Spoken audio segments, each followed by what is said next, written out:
नमस्कार मेरे प्यारे साथियों आज 22 फरवरी आज की कुछ इंपॉर्टेंट अपडेट देखेंगे जो प्रतियोगी छात्र छात्राओं से जुड़ी होगी। साथियों पहला साथियों बिहार से जुड़ी अपडेट है जिसमें 13,500 गृह रक्षकों यानी होमगार्ड की भर्ती साथियों आप लोगों को देखने को मिलेगी। बहुत जल्द नए वित्त वर्ष में होमगार्ड के 13,500 नए पदों पर भर्ती होगी और गृह विभाग ने इसकी मंजूरी भी दे दी है। इन पदों को लेकर जल्द ही ऑनलाइन आवेदन आप लोगों को देखने को मिलेगी। विभाग के बारे में बीते साल भी 15,000 गृह रक्षकों की भर्ती निकाली थी जिसके मुकाबले 14,438 अभ्यर्थियों का चयन किया गया था। गृह रक्षकों का नामांकन जिला स्तरीय मेधा सूची के अनुसार जिलावार किया जाएगा। इसमें बिहार सरकार की प्यारे साथियों बिहार सरकार की आरक्षण नीति के तहत SC ST और पिछड़ा वर्ग थर्ड जेंडर सहित अत्यंत पिछड़ा वर्ग यानी EBS पिछड़ा वर्ग की महिला आर्थिक रूप से कमजोर वर्ग यानी EWS को आरक्षण का लाभ साथियों मिलेगा।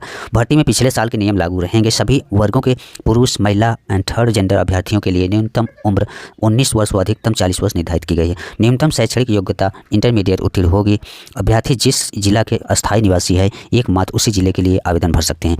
एक से अधिक जिला से आवेदन करने पर वह रद्द कर दिए जाएंगे। आवेदन के समय ही शैक्षणिक अस्थायी और जाति प्रमाण की प्रति संलग्न करनी होगी। चयन की प्रक्रिया जिला स्तर पर DM की अध्यक्षता में गठित 4 सदस्यीय कमेटी करेगी। ऑनलाइन आवेदन की प्रक्रिया पूरी होने के बाद जिला स्तर पर शारीरिक दक्षता परीक्षा होगी। कुल 15 अंकों की शारीरिक योग्यता दक्षता परीक्षा होगी। इसमें प्राप्त अंकों के आधार पर अंतिम चयन होगा।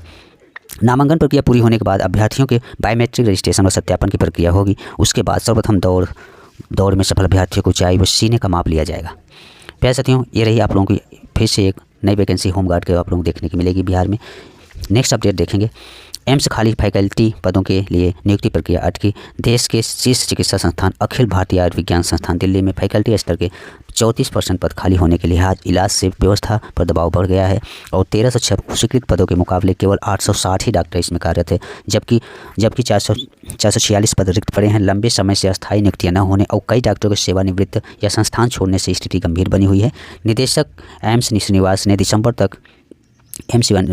ने बताया कि दिसंबर तक साथियों 265 सहायक प्रोफेसर की नियुक्ति पूरी करने के निर्देश दिए गए थे। अगस्त और सितंबर में मिशन मोड प्रक्रिया तेज करने का आदेश भी जारी हुए लेकिन 2 माह बीतने के बाद भी नियुक्तियां पूरी नहीं हो सकी है। इस मामले में एम्स ने प्रतिक्रिया नहीं दी है लेकिन बताया जा रहा है कि नियुक्ति की प्रक्रिया अगले 2 से 2.5 माह में पूरी हो जाएगी। साथियों ये सब लापरवाही ही है, संस्थाओं द्वारा बहुत बड़ी लापरवाही है। वैकेंसियों के मामले में कोई भी साथियों संस्था हो कोई भी आयोग हो सभी बहुत ही ढुलमुल रवैया अपनाते हैं। विद्यार्थियों को भविष्य के इनको कुछ भी चिंता नहीं होता। प्यारे साथियों नेक्स्ट अपडेट देखेंगे। प्यारे साथियों ये साथियों उत्तर प्रदेश लोक सेवा आयोग से जुड़ी अपडेट है जिसमें STM बनने के बाद जीवन साथी को लेकर क्या प्राथमिकता होगी इस तरह से सवाल पूछे गए उसी से संबंधित है।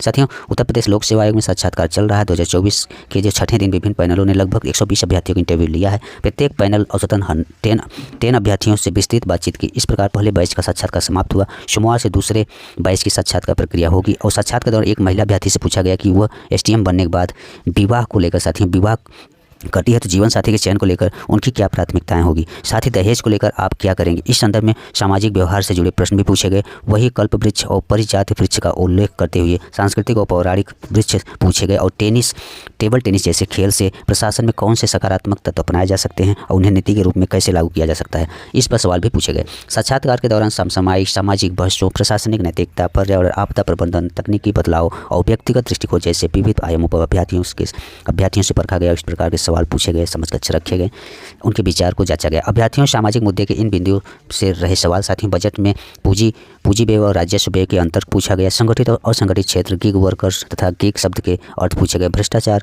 के व्यक्तिगत व संस्थागत कारण क्या है। आर्टिफिशियल इंटेलिजेंस AI से बने सवाल पूछे गए। प्रशासन में सूचना प्रौद्योगिकी के उपयोग और नवाचार पूछा गया।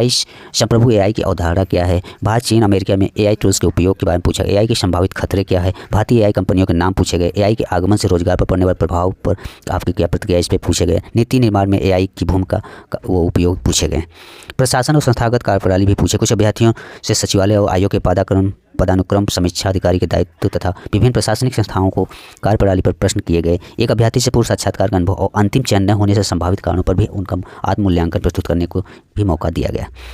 इस तरह प्यारे साथियों ये रहा यूपीपीएससी साथियों इंटरव्यू से जुड़े सवाल, जिस तरह से सवाल पूछे गए उससे संबंधित महत्वपूर्ण जानकारी प्यारे साथियों ये रहा। प्यारे साथियों 22 फरवरी यानी आज के कुछ इंपॉर्टेंट अपडेट्स जो आप सबके लिए उपयोगी होगा साथियों।